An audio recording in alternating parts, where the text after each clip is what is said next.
नमस्कार जय जगन्नाथ मु आपणकर सुब्रत नुआ को आशा कर आपण मैंने भलरे थे स्वागत कर एक नुआ वीडियो को आज जो आमर वीडियोटा रही ये एक स्पीड एसी जो रही एल जी कंपनी तो ताको आम जो सर्विसिंग करूँ एवं ताको रिपेयरिंग भी कर सारी रीइंस्टॉल पुणी करूँ तो रूम रे लगे जो रूम रे लगे आम से अनइंस्टॉल कर सारी अलरेडी तो या प्रथम यार कभरटा खोलू कवर कर सारापर तार जो कूलिंग कॉइल भी रिपेयरिंग हम एवं तार जो सर्विसिंग हम जेट सर्विसिंग टोटाल तो फुल बॉडी आम ए खोली नहीं ब्लोर अवस्था आप देखिपे केमती अच्छी कूलिंग कॉइल भी पूरा काढ़ी देचु आम पीसीबी भी काढ़ी देचु तो आगे आम प्रथम ये पूरा फुल्ली क्लीन करूँ नीट एंड क्लीन पूरा जेट सर्विस क्लीन करूँ वीडियो बन दिंतु आप देखते केमती क्लीन रोचे आउ आशा करूँ मो वीडियो बहुत भल लगुव वीडियोटी भल लगे निहत भाव में लाइक सब्सक्राइब करने जमा भी भूलें आमती सर्विसिंग रिगार्डिंग में मु वीडियो आणुथी आप आशा करूँ भी बहुत भल लगे कूलिंग कॉइल टाक आम काढ़ी नहींचु एवं एबे आम जेट सर्विसिंग करुचु जेट सर्विसिंग रे बहुत जो कचरा कहीपर आम कचरा बहुत कचरा बाहर जहाँकि एसीटा क्लीन हो नाला तो आम खोलीचु जेहेतु क्लीन कर ही फिटिंग करूँ यहाँ गोटे टेक्नीशियन जेहेतु प्रथम यही सब निहाती करवा दरकार कारण कस्टमर पेमेंट करेंगे मैंने निहाती भाव में सर्विसटा भी आम भल से प्रोवाइड करूँ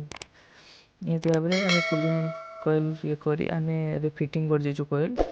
ये जो पाइप देखुं आपड़ ये पाइप आम कपर पाइप लगेचु सेटा जेहेतु खराब हो जाता लिकेज हबार भविष्य में चांस अच्छी अधिक से चेंज कर देचु पाइप चेंज कर सारापर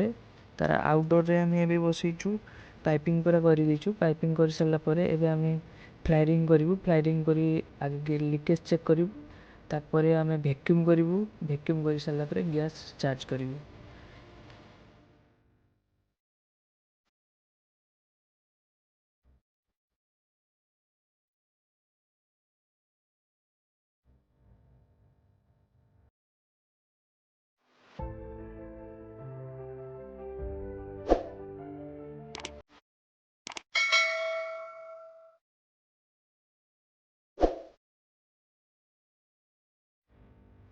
एबे आम एसी को फुल्ली 30 ରୁ 40 मिनट आम वैक्यूम करूँ वैक्यूम करने द्वारा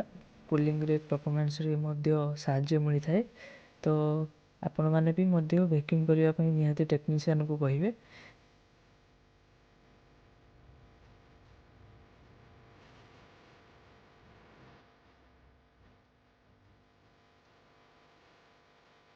वैक्यूम पर एबे आम एसी को ऑन कर सार्चु गैस चार्ज करी एबे एसी ऑन हो सारी एम्पियर नौ 6.2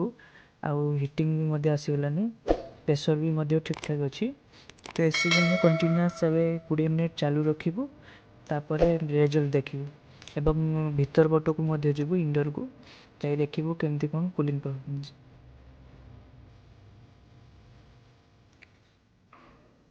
एसी आमर बहुत भल थंडा दूची एवं एसी आमर फुल्ली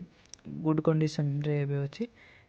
तो वीडियोटा भल लगे निहाती भाव में लाइक शेयर सब्सक्राइब करने भूलें